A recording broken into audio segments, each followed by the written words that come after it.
tentang mitigasi kebencanaan. Tanggal berapa hari ini? Tanggal 12 Ibu.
Mitigasinya, ada yang tahu apa itu bencana?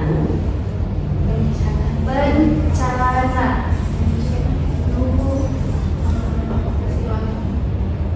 Ada yang tahu peristiwa apa tadi tulisnya?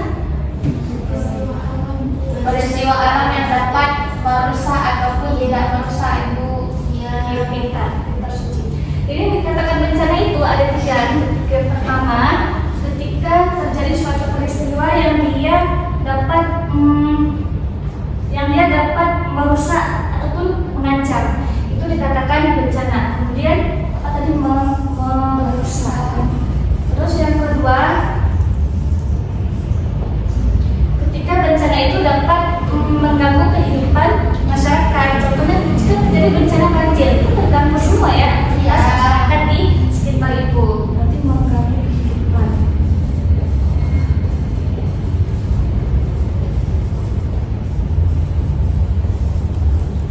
Dan yang ketiga, terakhir ada yang tahu? Barang penyawa. Ya, memakan korban jiwa.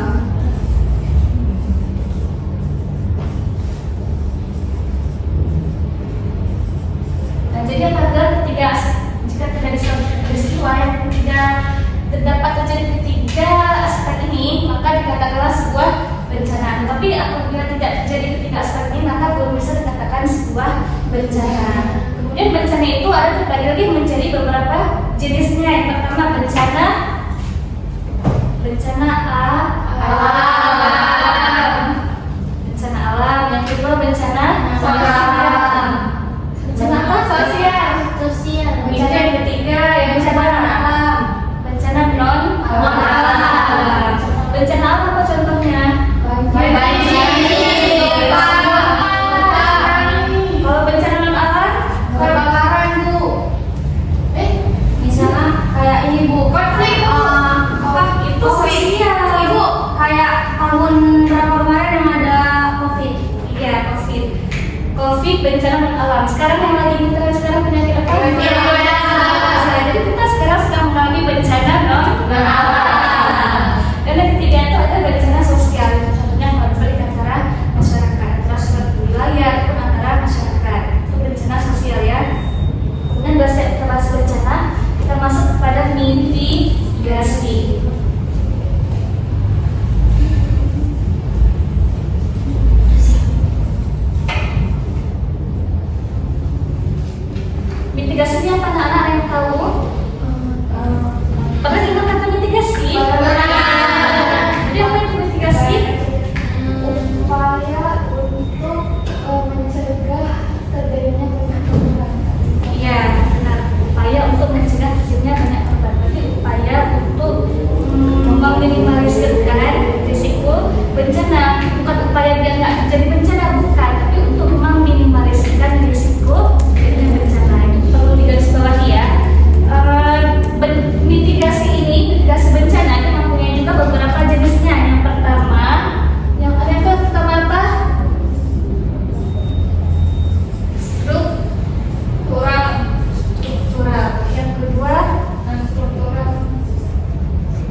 Nggak tahu Tapi Ibu. pernah dengar kata struktural? Pernah. Gimana Ibu? Jadi mitigasi struktural ini adalah upaya meminimalisir risiko bencana, tapi melalui rekayasa teknis.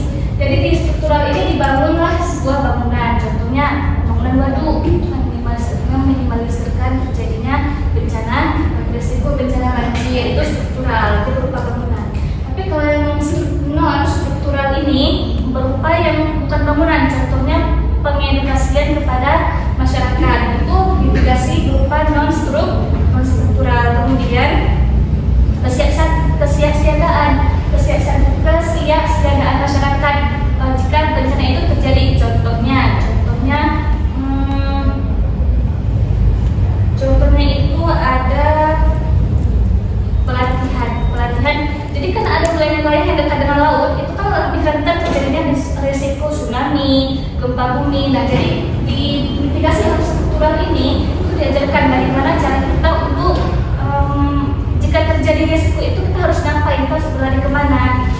Itu di mitigasi non struktural.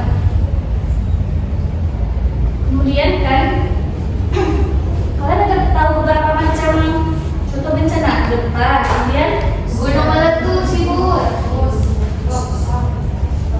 tapi yang sering terjadi di kita di Indonesia apa? Gempa.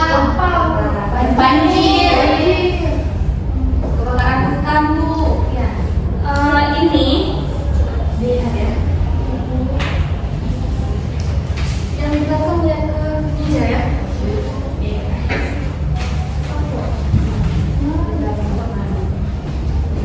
Gambar yang pertama apa? Rusak rumah.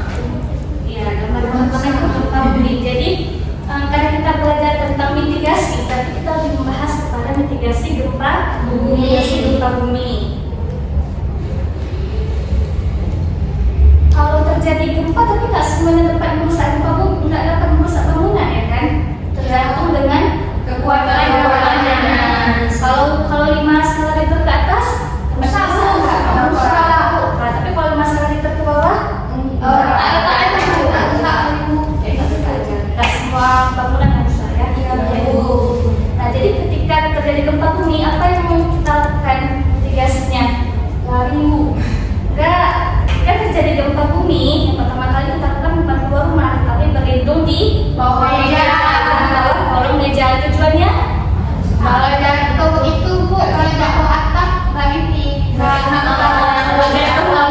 jatuh atap, iya bisa jadi. Tapi yang lebih duluan jatuh itu biasanya lampu gantung ya. Kemudian kita berdiri di bawah meja, kan langsung terjatuh, langsung terkena oleh lampu bangunan tadi, lampu bangunan. Kemudian jika kita lagi berada di daerah pantai terus tiba-tiba gempa, kita nggak ada bawah kolong meja, lalu apa yang harus kita lakukan? Naik pohon.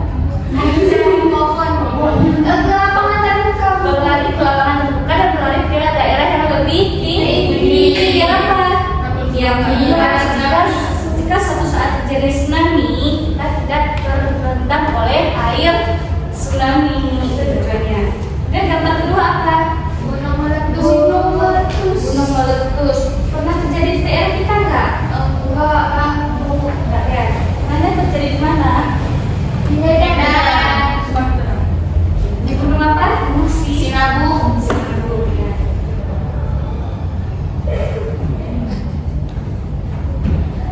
Ada yang tahu dulu sebelumnya mitigasi jika terjadi gunung meletus itu kita harus ngapain? Belum Ibu, gimana itu Bu? Gak tahu Bu, nggak pernah. Belum pernah ya. Soalnya masih nonton di YouTube ya. Iya. Jadi ketika gunung meletus itu terjadi, kita masyarakat yang berada di sekitar pemukiman sekitar itu harus mengungsi. Biar apa?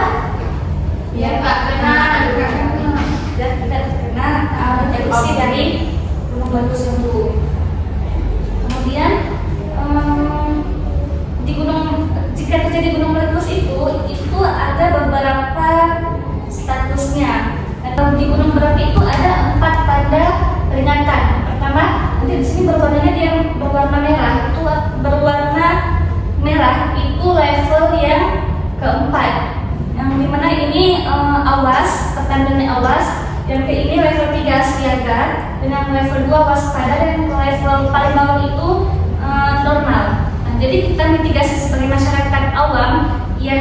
tahu nih tentang apa-apa. Jadi mitigasi jika terjadi gunung meletus itu adalah kita harus mempelajari dulu rambu-rambu terjadinya gunung meletus biar bisa lebih waspada. Tapi kalau kita tidak ada gunung berapi, maka mungkin bisa dipelajari saja. Maksudnya risiko terjadi gunung meletus itu kan kecil karena kita tidak ada gunung berapi. Kemudian gambar ketiga apa lagi? Banjir. Gambar ketiga banjir. Sering ya kita? Sering. Pernah temannya terkena banjir? Pernah. Malu-malunya kayak mana? Anak-anak angkat enggak? Enggak kamu. Berarti kalian aja yang mengungsi. Iya. Pas temennya dekat terendam banjir. Nah, biasanya berapa hari baru sembuh? 2, 3, 4 hari besok paginya udah surut. Terkait hari. Gantung hujannya Bu. Gantung volume banjirnya ya. Iya Bu. Jadi mitigasi yang kalian lakukan apa? Ketika terjadi banjir kan udah sering mengalami nih jadi banjir. Yang selama ini kalian alami.